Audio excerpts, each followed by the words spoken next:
আগামী জাতীয় নির্বাচনের পর বাংলাদেশের উন্নয়ন অগ্রগতিতে ইউরোপীয় ইউনিয়নের আরও বেশি অংশগ্রহণ ও সহযোগিতা চেয়েছেন বিএনপির ভারপ্রাপ্ত চেয়ারম্যান তারেক রহমান। চেয়ারপারসনের গুলশান কার্যালয়ে বাংলাদেশ ইইউ রাষ্ট্রদূত মাইকেল মিলারের নেতৃত্বে প্রতিনিধি দলের বিএনপি ভারপ্রাপ্ত চেয়ারম্যানের সাথে সাক্ষাতে তিনি এই প্রত্যাশার কথা জানান।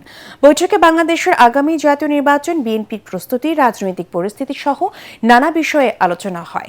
পরে সংবাদ সম্মেলনে বৈঠকের বিস্তারিত তুলে ধরতে গিয়ে স্থায়ী কমিটির সদস্য নজরুল ইসলাম খান জানান, 12 ফেব্রুয়ারির হতে যাওয়া নির্বাচনে ইউরোপীয় ইউনিয়ন বড় সংখ্যক পর্যবেক্ষক পাঠানোর সিদ্ধান্ত বাংলাদেশের ভোটের গ্রহণযোগ্যতার প্রমাণ করে। বৈঠকে বিএনপির বেশ কয়েকজন নেতা ও ইউরোপীয় ইউনিয়নের ঊর্ধ্বতন কর্মকর্তারা উপস্থিত ছিলেন।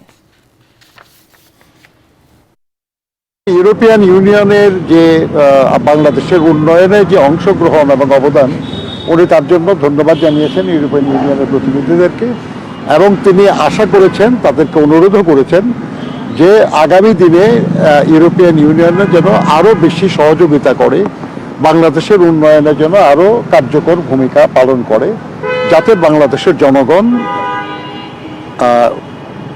উপকৃত হয়।